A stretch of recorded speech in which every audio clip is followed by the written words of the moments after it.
Hello everyone, my name is Don Pittman and I'd like to welcome you all here tonight to tonight's debate and the Candidates Expo next door. Both the debate and the expo are a partnership of the University of Ontario Institute of Technology, Durham College and Trent University, Durham, as part of their commitment to help inform students about election activity and encourage participation in the vote. We have a team of 3 students off to my right, one from each of the hosting post-secondary institutions, and they'll be asking the questions tonight that have come from the submissions. So number 1, we have Shamir Hossain. Put your hand up, my friend. There he is there. He's actually from Durham College. We have Annie Arco. She's representing UOIT. And we have Sean Murphy. He's a student at the Trent University Durham program. So.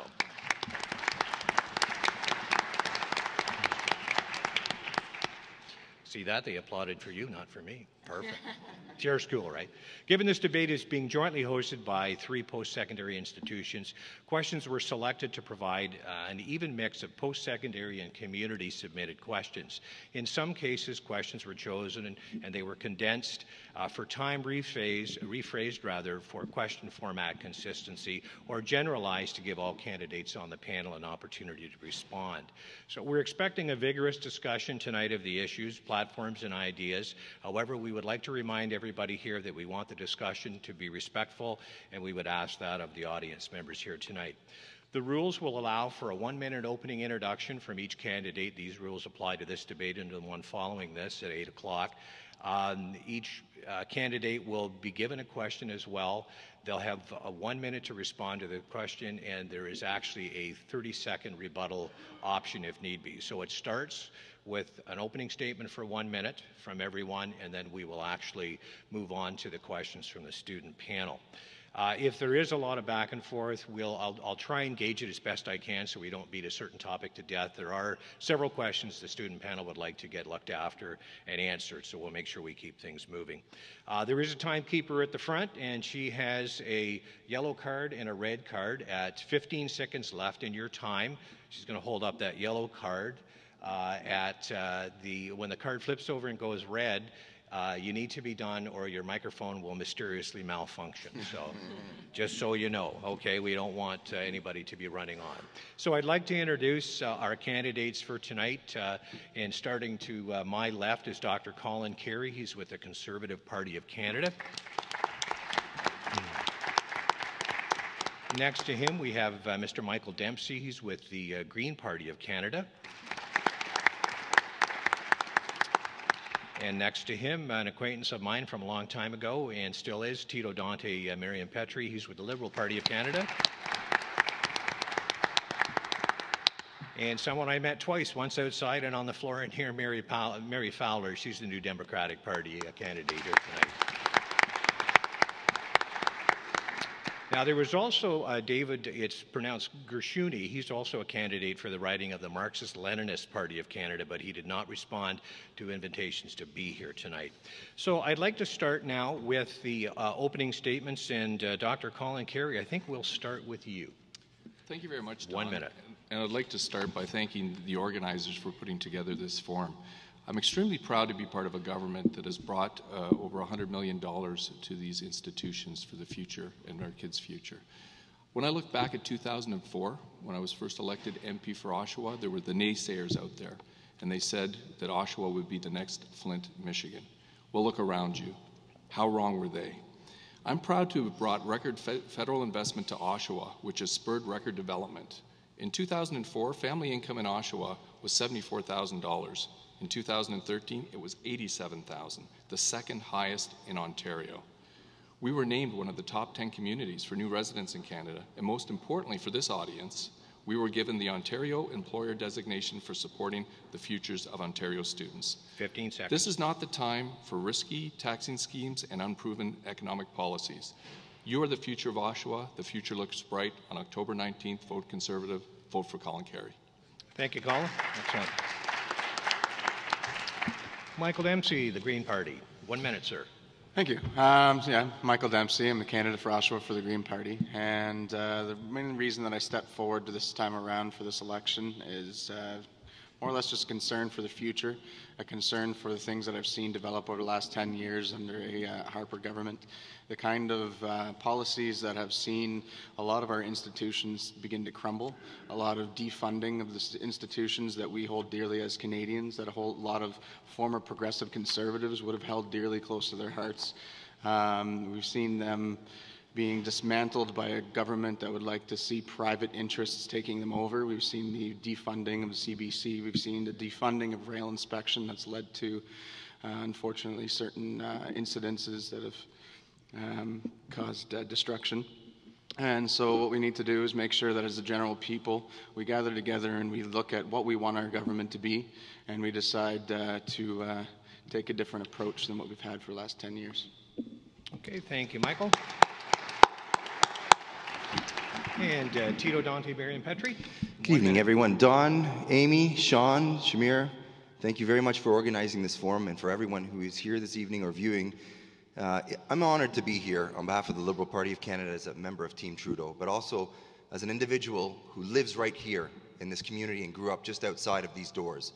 Durham College, UOIT, Trent University, and other post-secondary institutions are the future of not only Oshawa, but of our country. Because, ladies and gentlemen, when Oshawa does well, we've seen in history that so did Canada. We need to get back to the hope and optimism that the kind of history that this country, this city, and the people have in being able to build a better future for their families have provided, not only generations, but the world over. On October 19th, I would appreciate your support to help restore Oshawa as a leader, to help restore Canada as a leader, and to put us back on the map as the #1 place in everyone's hearts. Thank you very much. And last but not least, Mary Fowler, NDP. My name is Mary Fowler, and I am the candidate for the NDP in the upcoming election. It's my first time running for political office, and the reason that I chose to run is, like many of the people that I speak to at doors, I'm ready for change in Ottawa. I'm a French immersion educator here in Durham region, and over the last decade, I've seen the income inequality in our classrooms grow. We've seen good-paying jobs leaving our community only to be replaced with part-time and precarious work. And most concerning, we've seen our youth unemployment rate growing to a level of almost 20%, which is double the national average. It's clear to me, and it's clear to many of the people that I speak to, that Stephen Harper's plan for Oshawa is not working. I'm optimistic about the future of our community, though, and I think that Oshawa deserves to have a fresh, new, passionate voice to take its needs to Ottawa, and I want to be that voice. Thank you for coming here tonight. I look very much forward to hearing your questions and to sharing the NDP's plan for how we can build a bright future together. Thank you. That's great. Thank you, Mary. Ladies and gentlemen, at the very back, are you able to hear perfectly fine? Just somebody wave at me if it's all good? Okay, all right, great. Thanks very much. That's important to make sure you're part of the discussion. So now we're into the question aspect of things here, and I'm going to move down the table, and we're going to start with Michael Dempsey there from the Green Party, and we'll go off to our student question. Remember, you have a 1-minute response on these questions, so take it away. Thank you. Canadian students are in debt. Federally, students owe the National Student Loan Program $16 billion. $10 billion of which is held by Ontario students. In the past 3 years, the federal government have written off more than $800 million in uncollected student loans. High debt loads have been shown to cause students to delay starting family, purchasing houses, starting businesses, and other economy-boosting activities. If elected, how will you address the debt crisis? Thank you very much for the answer. Pardon me, for the answer for the question. I'll try and give you an answer. So the Green Party has been one of the first parties to really come out strongly towards eliminating tuition for post-secondary education and skills training, as well as bringing in a debt forgiveness programs to help alleviate some of the former students who have huge debts that they still owe to for getting their education.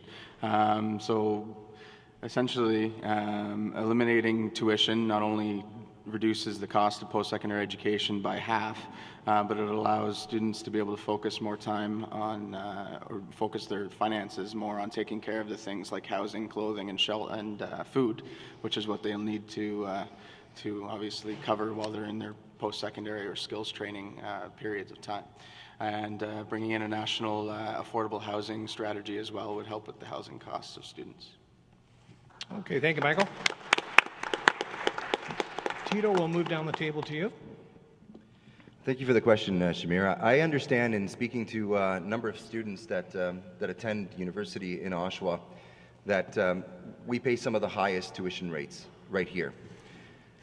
The issue with the tuition rates is that as a student, a former student, I fundamentally believe that a national strategy should be put together, and our party is committed to ensuring that post-secondary education is affordable for students and essentially takes a look at what sort of costs are being burdened onto students.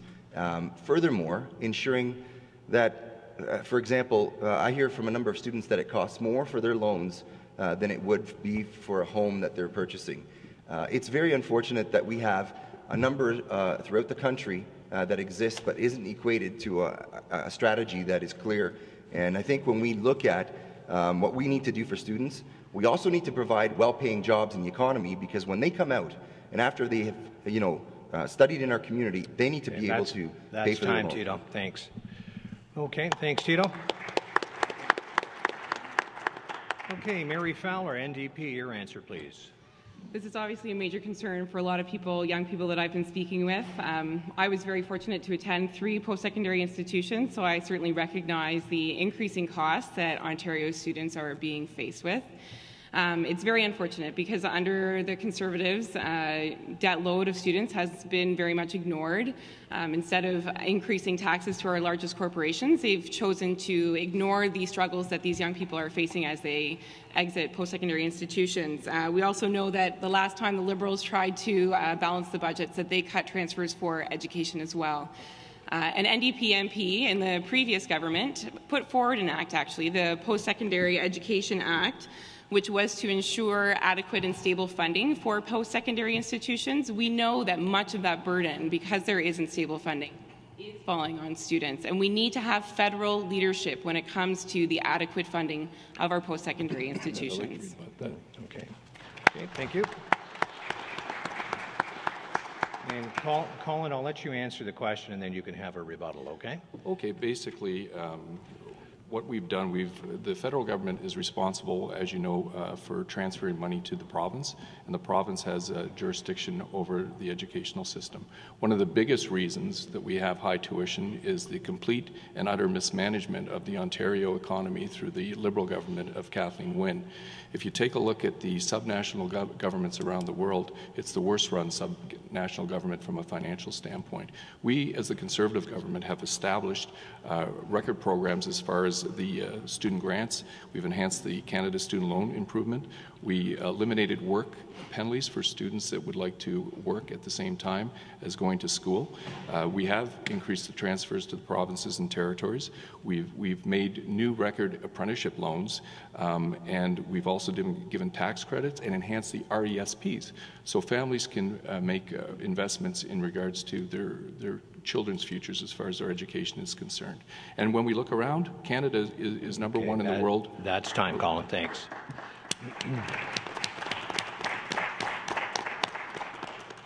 Did anybody have a rebuttal on that? Yes, I do. Okay, Tito, go ahead. I think we're in a federal election here, and to be pointing fingers at different provinces for the issues that students face as a result of, an obvious deficiency in strategy at the national level to ensure that students' education is not only affordable, but that they actually come out of school and have jobs. We have the highest youth unemployment rate in the country. We're at 18%. One of the highest unemployment rates, period, at 11% for adults. That's not promising. We need to turn those things around, and it starts with a national youth strategy and being able to have students offer a voice in how That's 30 we need seconds, to pay Tito. for their education. Thanks. Dr. Carrie, go ahead.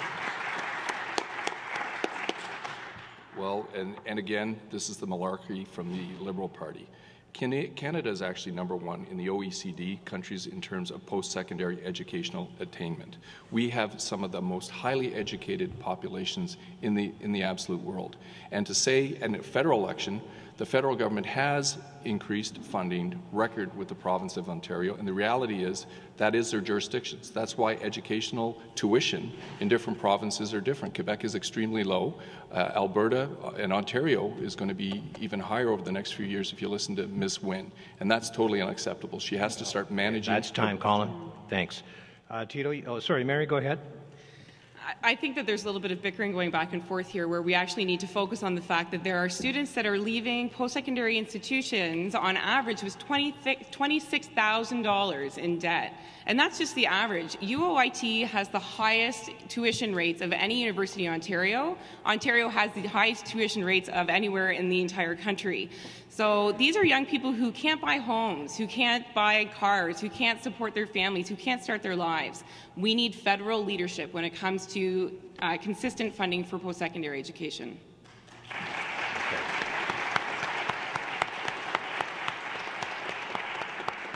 Did you want to add your comment, Tito? Or? I think, Don, when you consider the request from students, and we're here at Durham College with UOIT students and Trent students. We also have Queen's, the Learn Center here in Oshawa. We need to be cognizant. We're in a federal election, and I think it's up to us to be able to present ourselves and offer the leadership of our parties in order to make sure that we have a national strategy at hand, as opposed to brushing it off just like we have when it comes to missing women in the Aboriginal community. No inquiry has been called, and in this case, no national strategy has been... Okay, I'm going to cut you off there. We want to stay focused here on the question that we've got ongoing. Colin, I'll let you have the last word here on this one. All right, because the question was on tuition, and the reality with the NDP and the Liberals, what they want to do is when they want to start problems with the provinces, they bring up these national strategies. The reality is when the provinces have the lead, it is their decisions. That's why Quebec has a different system, Ontario has a different system, and it's up to the federal government to provide these supports directly to students, but also for supporting our institutions as we have done here. And I'm proud to be part of a government that has brought over $100 million in investments to our local institutions. That's the job of the federal government, not to cause fights with the provinces. That's time, Colin. Thank you. Okay, I think we're going to move on. So, Tito, this will be your question, students. Your question. Many residents of Durham Region rely on public transit and/or face daunting commute times when traveling to school or work from home. If elected, what will you and your party do to improve public and other forms of transportation for constituents in your riding?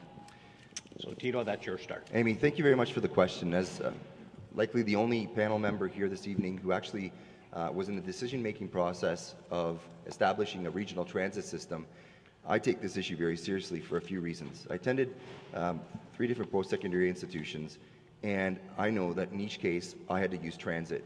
I understood exactly what students went through because I was a student. And when you consider the geographic area of Durham Region and Oshawa and the kind of economy we're trying to build when it comes to the knowledge-based economy, the Liberal Party has a $21 billion infrastructure note.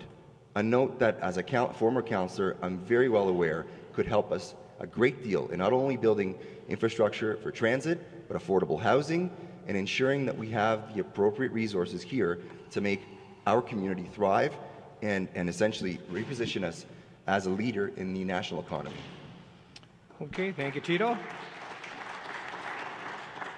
Mary Fowler, your question. Transit is a question that comes up all of the time indoors, and frankly, it's a question that comes from every demographic that you could think of. There are seniors who are trying to get to appointments or who are trying to get to their part-time jobs because they've retired and are still working 2 part-time jobs.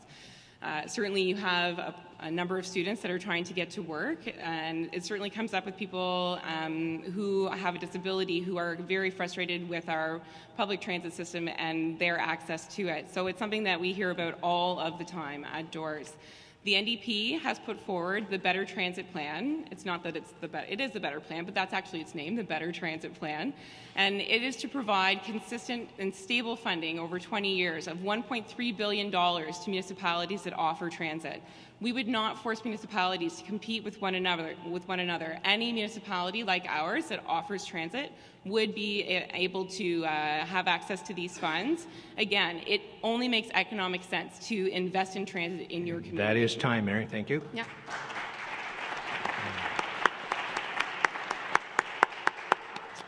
Colin Carrie, your response, please. Thank you, Don. The Conservative Party has a strong track record for infrastructure.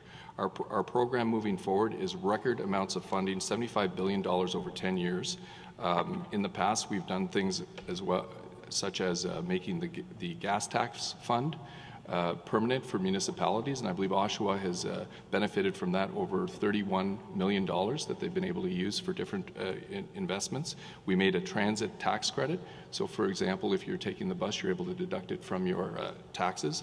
If you look around at the history here in Oshawa, the infrastructure investments we've made at the port, the airport, our rail system, with our partners on the 400 series highways, this is the way the federal government should be working in partnership with the provinces and territories and provide that funding when provinces and territories and the municipalities decide on what infrastructure and what transit options that they have. When the different cities around the GTA have asked for investment, the federal government, the Conservative government... That's time, Colin. Thank you.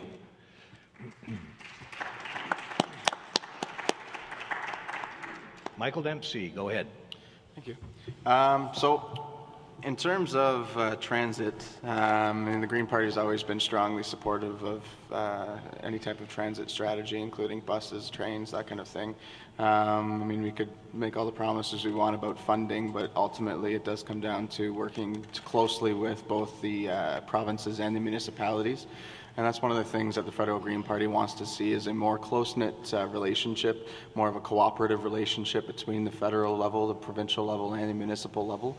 Because regardless, if all we have is the federal level and the provincial level fighting with each other, then we're not going to be able to provide the solutions that we're going to need to provide for the challenges that we face in the current reality that we have. So we just generally would like to see a more cooperative approach to governing in general, which puts the onus on our elected officials to start to get along or go away. Okay, perfectly timed. Thank you, Michael. And Colin, you had a response there?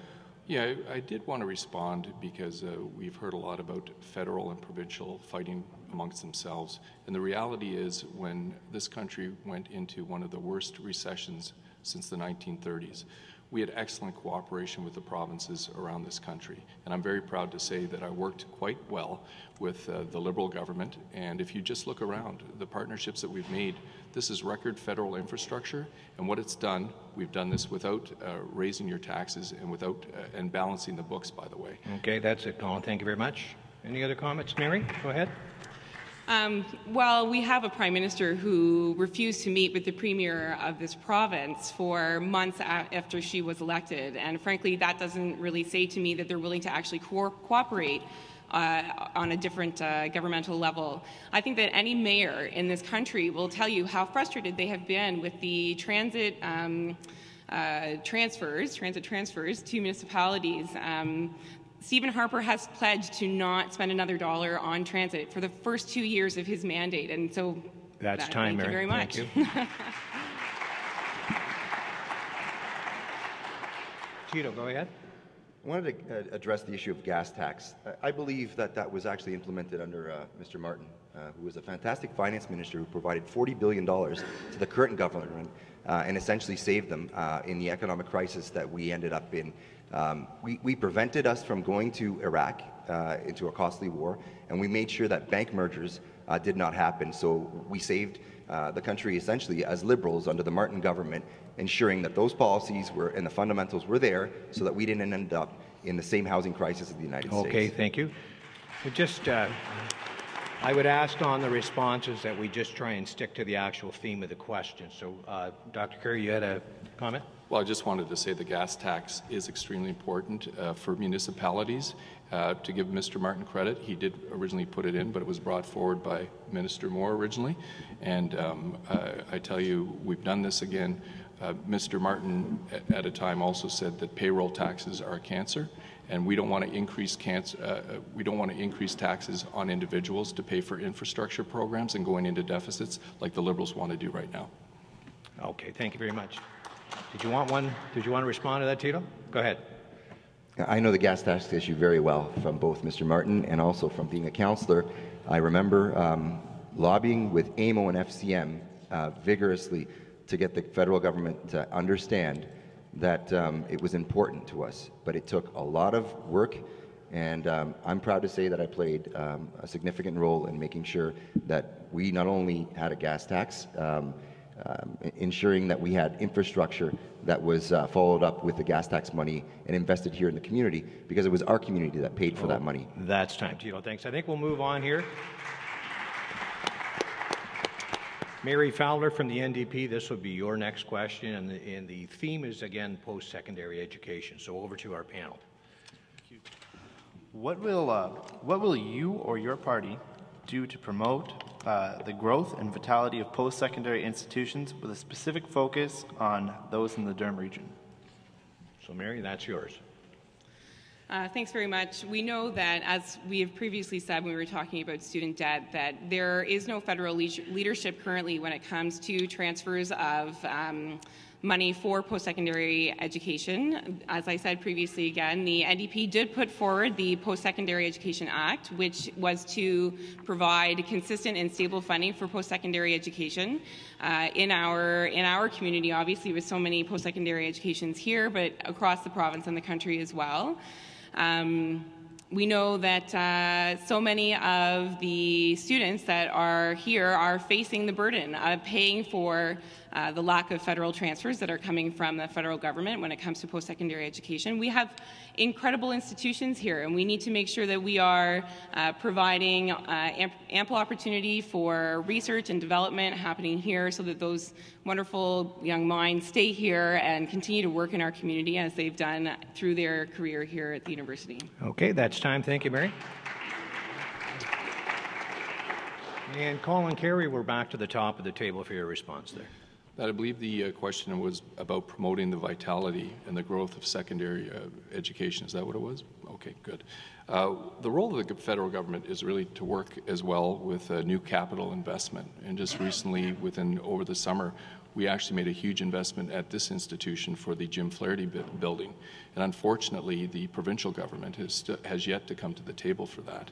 Over the years, I've been very pleased to work to bring record investment to our community, because the federal role is the actual structure and capital investments. But what we do behind the scenes as well is try to put together the jobs that are out there in the market, but also try to link the educational system towards those jobs. So the things that we can help with are different strategies. Some of the most needed jobs now are, for example, in the trades, skilled trades. We have taken the leadership role in working with apprenticeships, putting through apprenticeship grants and programs, working with employers out there who can actually invest in those programs.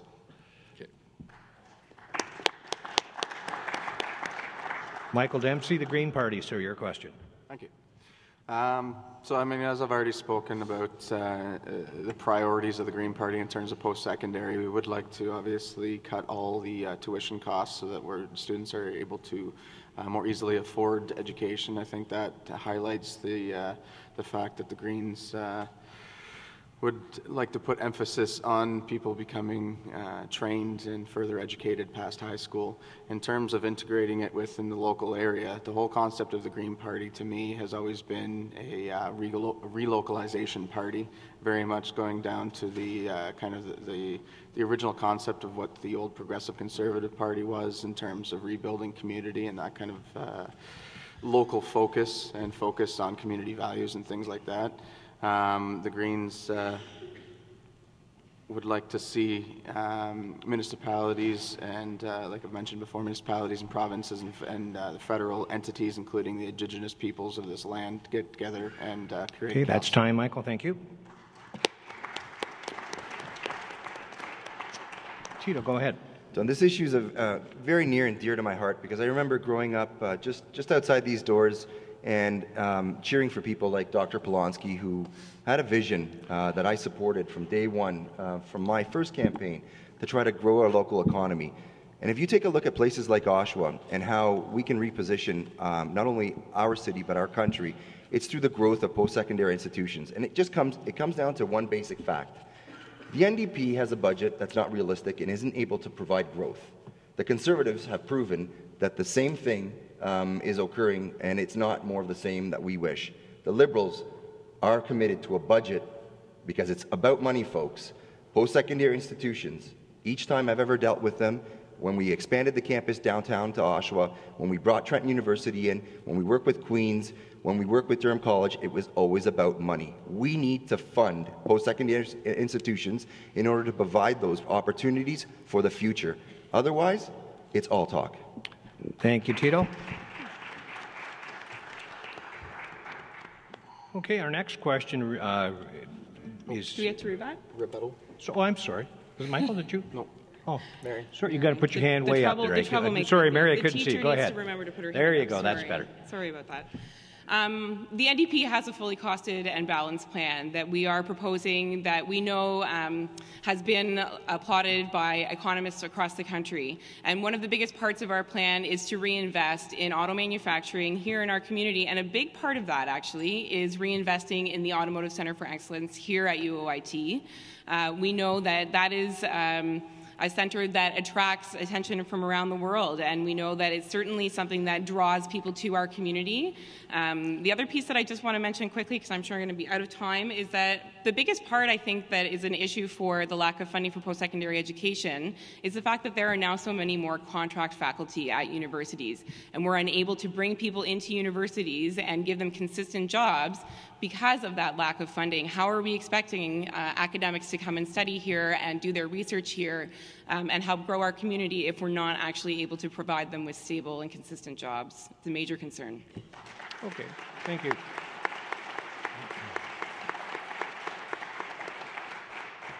Colin, you had a comment?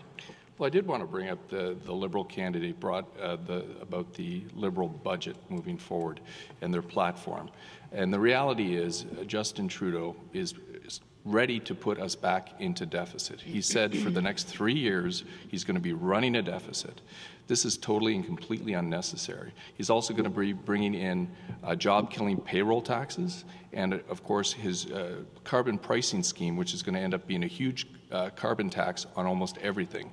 So when the Liberal candidate says he has... Thanks, Colin. I'm going to cut you off there. I want to make sure that we stay focused on the question actually talked about the vitality of the post-secondary institution. So let's keep our eye on the ball, okay? Did you have anything else to say there, Tito, or you? Yes, I do. Okay. Justin Trudeau and I are ready to put people in Oshawa and Canada back to work. And I'll tell you, when you talk to post-secondary institutions, especially with my experience here in the region as a former councillor, we often talk about a research and development centre, a research and development park, a research and development hub. That doesn't happen without money. So we can talk about all the great schemes, but it's about our budget. The Conservative budget and the NDP budget aren't able to offer growth. The Liberal budget, the Liberal leader, and I have committed to doing so for post-secondary institutions and for the future. Okay, thanks. Now we'll move on. And Mary, I apologize about that. I actually didn't see you, so no worries. just like a good teacher does, we'll get the student hand high. I won't take it personally. It's okay. Okay, so we'll move on to the next question 4, actually, and it's actually, the theme is actually the future for youth, which I think is a really valid one given where we are. So we'll go to our panel, and this question actually comes to Dr. Colin Carrie. Thank you. Environmental sustainability is of utmost importance for future generations. What is your plan to promote environmental sustainability in your riding? Thank you very much for that question, and I would like to talk a little bit about my record. You can look at the Oshawa Harbour, for example. For 50 years, this was a dispute between the city and the federal government. When I became elected, I was committed to working to clean up the environment down at our waterfront and to end a 50-year turmoil between the city and the Port Authority, so we could actually have a clean, green, mixed-use environmental situation down there that we could be proud of. And I'm happy to say that I was able to bring $19 million to clean up our community, something that was an old dump down there for 50 years. We actually returned the lands to the city in a cleaner way than they were given to the federal government. So when you look at us as a party, we've had record amounts of lands put aside too. We've created parks twice the size of Vancouver Island. I've had the opportunity as the Parliamentary Secretary to the Environment to travel to some of these parks, and I must say that we can be very... That's time, Colin.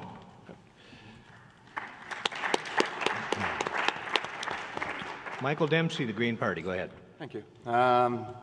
just want to touch quickly on the whole harbor thing. For a very, very long time, there was a lot of people that were fighting to have the harbor cleaned up, to have Marina reopened.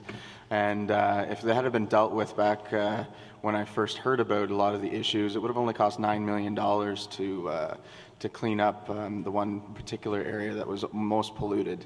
And now the cost, although it's not cleaned up entirely still, they've spent a lot more than that already in order to clean it up because of procrastination. And we've seen that kind of procrastination from both this Conservative government and the former Liberal government. And what that procrastination does is put our future in jeopardy. It doesn't allow us to be able to act appropriately, and by the time we actually get around to doing the things we need to do, it costs a heck of a lot more, and it takes a heck of a lot more effort for us to do that because of the procrastination that we've experienced. So what we need to do is we need to actually get a government in there that's going to do things and do them now and get them done so that we actually have a... Okay, that's great. Thank you. Okay, Tito, your question? Make a statement? Yeah. No, your question. Okay. Yeah. The issue surrounding climate change and essentially sustainability is something that we need to understand very clearly, in the sense that we don't have to choose between the two E's anymore. The environment and the economy should go hand in hand. We have the ability, with our plan, the Liberal government and our leader are committed to an economy that respects the environment and essentially dealing with the environment in a respectful way so that the economy can grow. When you consider the Prime Minister taking credit for other provinces' initiatives, and the fact that the Conservative government has yet to implement key targets when it comes to the environment, I find it shameful that any sort of credit has been taken for Oshawa's waterfront. If you can walk down to the waterfront and tell me where the $19 million were spent, and I challenge you to do that, and tell me that it's a clean, green waterfront that we can actually enjoy, I find it very disappointing that that comment was even made. More work needs to be done there. That is time, Tito. Thank you.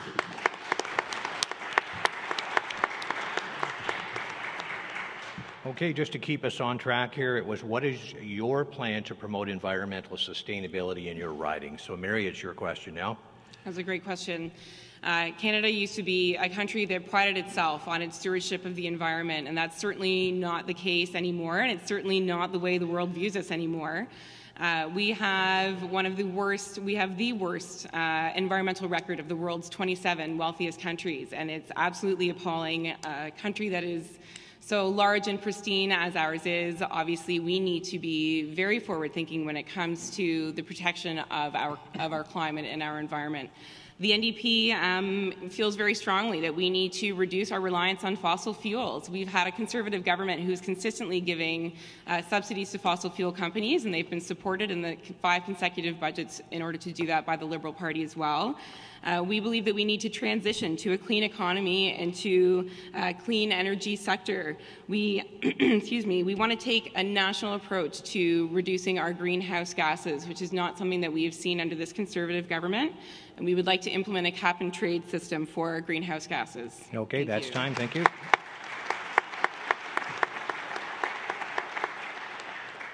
Dr. Carrie, go ahead. I'd just like to take up the point about procrastination. I'll remind the panelists that we were first elected in 2006, and by 2010, the agreement was signed, a record agreement between the federal government and the city. So the proof is in the pudding. And as far as the environmental sustainability, we have done a sector-by-sector regulatory approach, and we're the first government in Canadian history to see greenhouse gases go down while the economy actually grew. We can actually do both. Greenhouse gases between 2005 and 2013 went down 3.1%, while the economy grew 13.1%. Okay, go ahead, Michael. So there was a lot of public pressure that's been kind of focused around the Oshawa Harbour, and that's the reason that finally something was gotten done about it. In terms of procrastination in general on the federal level, we've seen the Kyoto Protocol, which was completely abandoned by the current federal government. We've seen so many different initiatives that we, as Canadians, have fought long and hard for that have kind of been left to the wayside, and that's the kind of procrastination that I'm referring to.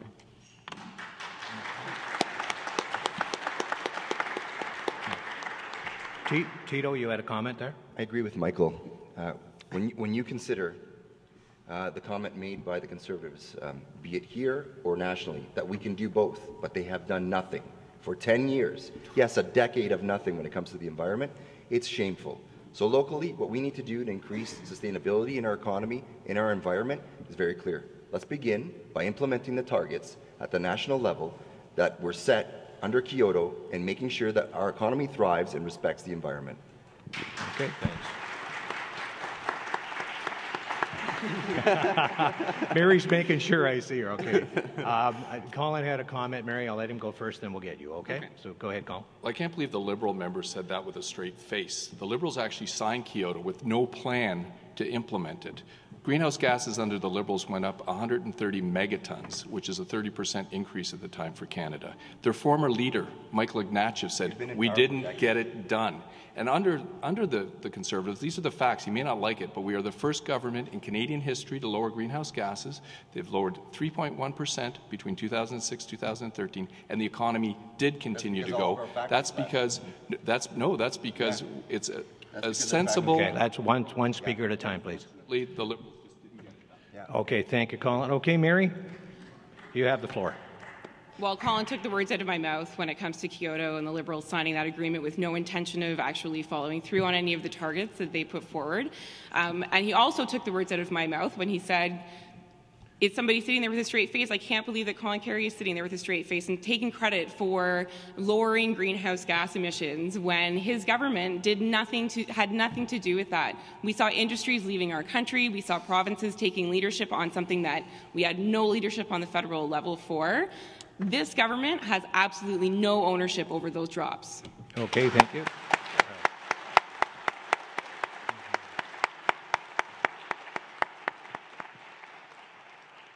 Okay, in the essence of time, I'm going to move on, and this question is coming to Michael Dempsey, that's the Green Party candidate. So panel, your question, please. If elected, what will you and your party do to support, enhance, and expand quality work-integrated learning experiences for students across disciplines in post-secondary institutions, such as cooperative education, internships, and community placements? Okay, thank you. So one of the things that the Green Party has wanted to bring forward for a while is a program to create 40,000 jobs a year for youth in community and environmental development. And a lot of that would be brought in for creating paid internships that would hopefully, well, the Green Party believes in banning unpaid internships to begin with because we don't believe that anybody should be working for a for-profit enterprise and not be getting compensated for it. So by banning them and by providing a program that would help compensate employers that were looking to bring in interns, then we can eliminate that aspect of the kind of advantage that's been taken of our youth. And that would be, as of right now, a 4-year program that over the 4 years would create 160,000 positions for youth. Okay, thank you, Michael. Okay, Tito, your answer, please. Well, clearly with fewer than 182,000 jobs, I believe, fewer now as a result of the current government for youth, it's very, very important that we get them back into the economy and essentially working in programs such as the ones that Amy mentioned, in co-op, partnerships, apprenticeships, and these sort of programs are programs that through our budget are realistically funded, costed, and essentially provided. We can't cut and grow at the same time, and you can't have more of the same. When you take a look at what Justin Trudeau and I are trying to do, our plan works for our economy, it works for students, and essentially it works to help folks who want to get back into the workplace at all generations able to afford their training and the programs that they need. Because I think the youth unemployment level here in Oshawa in particular is something of great concern. Okay, thank you very much. Mary Fowler. Well, I think our numbers differ, but they're still atrocious. There are 60,000 fewer jobs for young people now than when Stephen Harper first was elected. The NDP has a plan to create 40,000 new jobs to start for young people, and that would be through paid internships, as you were talking about, cooperative placements, and partnerships with NGOs and within the private sector. We want to create apprenticeship spaces through federal infrastructure projects and federally regulated airports and ports, which we luckily have here, and partnering with municipalities to hire apprenticeships through infrastructure projects as well. Michael touched on the issue of unpaid internships, and it's something that the NDP has felt very strongly about and has fought against for many years. We know that there are many unpaid interns who are not protected, don't have the same workplace protections as those other people who are working there, and it's something that the NDP has brought forward in motions previously, and that we will continue to move forward, that we make sure we protect all young workers who are in the workplace. Okay, thank you, Mary. And Colin, your answer, please. Thank you very much, Don. And listening to my NDP colleague, the NDP still don't get it. Governments don't create jobs. It's the economy that creates jobs. So if you look at Canada's records, we just came through one of the worst economic disasters since the Great Depression. And our economy we've created 1.3 million net new jobs. And our Conservative government has committed to creating 1.3 million more jobs within the next 4 years, because when you're talking about cooperatives and trainings, the best thing you can do for a young person is to give them a job and connect them with the employers. We've done some very specific things for the apprenticeship programs. We've expanded those. We've worked with the job creation tax credit for apprentices, which will help. It's a tax credit so that employers can start connecting with students for the jobs that need to be filled. We can educate students all we want, but if when they're out the door they don't have a job, that's a huge disconnect. That's a problem with our educational system, and we're going to work with our provinces and territories. That is time, Colin. Thank you. Okay, Mary, I see your hand up. I would agree that governments don't create jobs, but they certainly create jobs when they're partnering and fully investing in cooperative agreements with municipalities, with NGOs, with the private sector. The government can, in fact, create jobs and help others to create jobs. There are 200,000 more people unemployed right now than there were before the recession hit in 2008. And as much as the Conservative candidate will talk about young workers, they still refuse to pass the NDP motion that protected unpaid interns in their workplaces.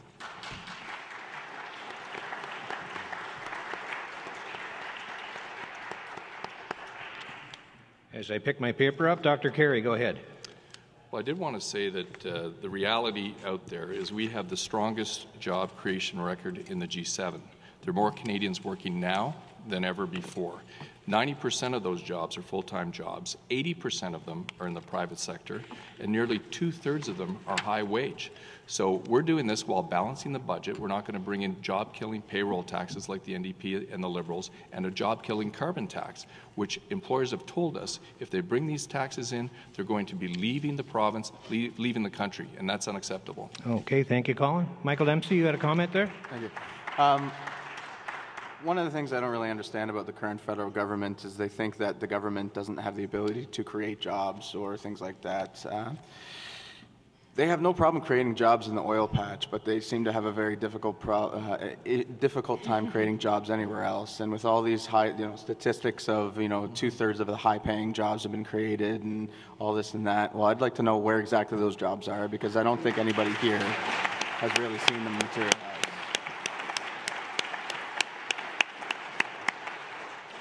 Okay, Tito, you had a comment? The comment is a little bit of irony, because we were discussing environmental issues before, and we were talking about balancing the environment and the economy.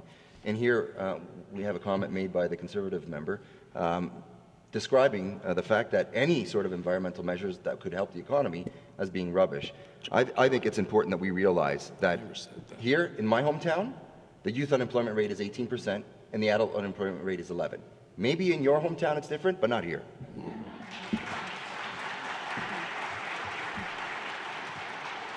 Okay, Mary, I saw your hand up again there. Yep. Again, the Conservative candidate is speaking about how we're going to kill jobs in our local economy. But I would suggest that one of the greatest killers of jobs in Oshawa of recent has been the loss of automotive work here in our community. We've lost almost 18,000 jobs, and we are sure to lose more under this new Trans-Pacific partnership that is being dealt in secret, which the Harper government has actually come out and said the automotive industry will not like. So what does that say for the future of our job growth? That is time. Thank you.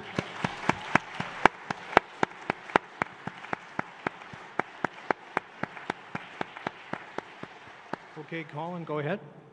Well, basically, she mentioned the Trans-Pacific Partnership, and the reality is she's making this up. There is no agreement at this time.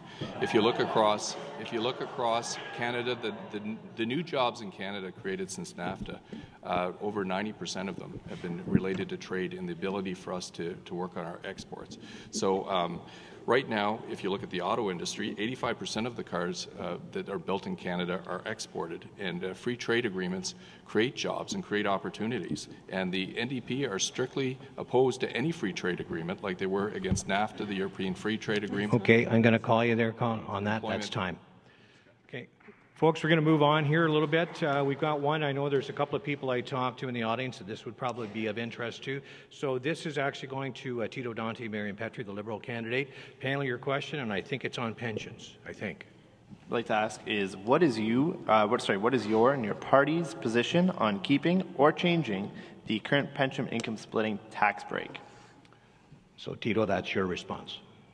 We're not going to be touching pension income splitting. Our party's got a clear position on that.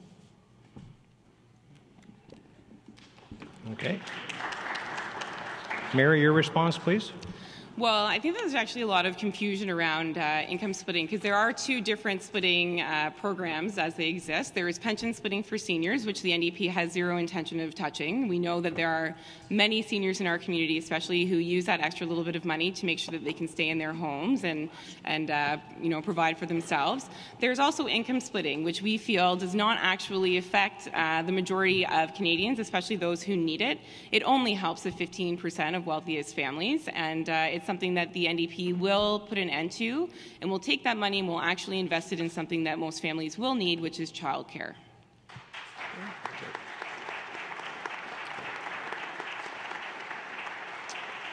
Okay, Colin Carrie. That of course we're in favor of it. We brought it in. We believe that seniors have worked extremely hard and that they should be allowed to do or to keep as much money as they can. It's part of the overall program to help seniors get over that poverty level.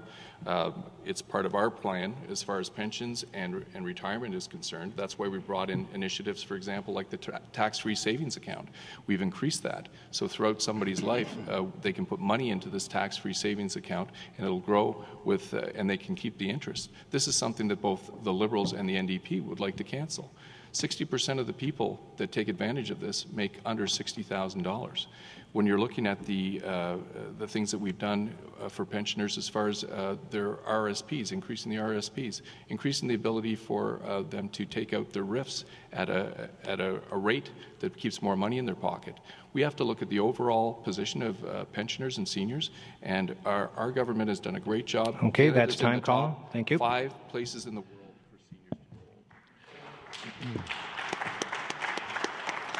Michael Dempsey. With an aging population, we definitely have to look forward into to the ways that we're going to be able to have to take care of the elderly population as it starts to expand. We just surpassed, over 16.1% of the people are now in the senior range, and 16% are youth. So we've actually surpassed the number of seniors compared to the number of young people. So the Green Party would like to see a guaranteed livable income for seniors brought in that would be able to allow them to be taken care of in their retirement days. We don't believe that we should be taking away income splitting for seniors. We originally were the ones to propose the income splitting in general until we realized that it was kind of a fiscal bad idea.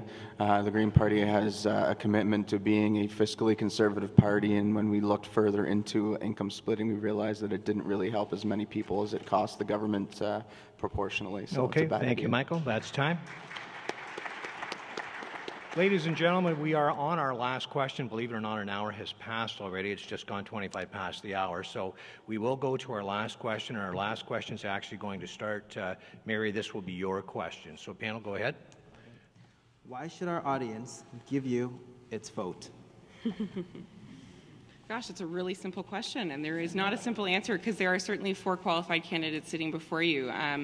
I believe that Oshawa needs a progressive new voice. You know, I'm not a politician. I don't consider myself to be a politician. I'm a teacher first, and as I said before, one of my biggest pushes for running is that we have a lot of people who are disengaged with politics, and we need to be able to show people that it's not something that is outside of themselves. You know, it's not something that is irrelevant to their life, and I think that that's a big message that the NDP is trying to bring home this time.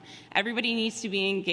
We have a political system right now which is first past the post that doesn't really allow for the majority of people to have their views be expressed in the halls of Parliament.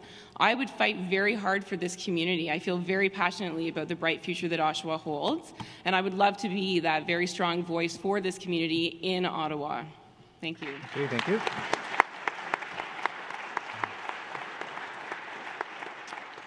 Dr. Colin Carrie. Thank you very much. And I think what this is about is this entire election is about leadership, and we have to look at the record and what's actually been done. If you look around the world, Canada has one of the best records in the G7. This is not the time to look into incredible tax increases like the Liberals and NDP want to put in. They want to put in a job-killing payroll tax. Corporations, General Motors, GM, Ford, have already said at the provincial government, where the Win wants to put in this tax, this will cost 105 jobs to our economy. The corporate tax rate that the NDP want to put in, 2%. We want to attract more corporations, and we want to be more competitive. So when they put these taxes in, it makes our jurisdiction here in Oshawa less competitive with the jurisdictions that we're competing with, for example, in the auto industry with Michigan. And the job-killing carbon tax, to put a tax on heating, electricity, and fuels at this stage of the game, when we're looking around the world where that's time, Colin. Thank you. Can't put in these increased taxes. Michael Dempsey. The main reason I see is the Green Party as kind of a growing movement in the landscape of Canadian politics and global politics in general, because it is a global party. Canada in general, we've had a current federal government that the political party that it was made up of was actually usurped by the Canadian Alliance, and it was a former progressive Conservative Party. So we used to have 3 progressive parties in this country, one of them with a conservative fiscal mentality, and then the other 2 that had their own respective mentalities. We've lost the conservative progressive mentality that we used to have in this country, that this country was founded on, and instead we have a really hard-line, right-wing neoliberal movement that's taken over that party and that has slowly started to dismantle a lot of those institutions that Sir John A. Macdonald and a lot of those progressive conservative governments have brought in. And that's one of the reasons why I think people in this area should vote for me. If you are considering yourself a fiscal conservative and you don't understand what happens to your Conservative Party, the Green Party is there. That's time, Michael. Thank you very much. And Tito-Dante Marimpietri. Friends, I think when you look at the options that we have in Oshawa and look where we are in history and consider the plan that the Liberal Party has, the leader provides the optimism and hope, like Justin Trudeau, the kind of candidate that I am, a person that was born and raised here, that has Oshawa at the core of everything that I represent. I represented the community, and I represented people from all stripes, from all backgrounds. And you know, there's not one person in here that could question my love for Oshawa and my ability to deliver change, real change for our community with the plan that we have. I have the ear of the leader, and I think our leader is committed to helping places like Oshawa get back to work, ensuring that our local economy is one that's celebrated and that our country and our image internationally is restored. On October 19th, I would appreciate your support. Thank you, Tito. I want to thank our candidates, and there is a forum next door. I want to thank our students as well. And you guys have just been a tremendous audience here tonight, so thank you very much.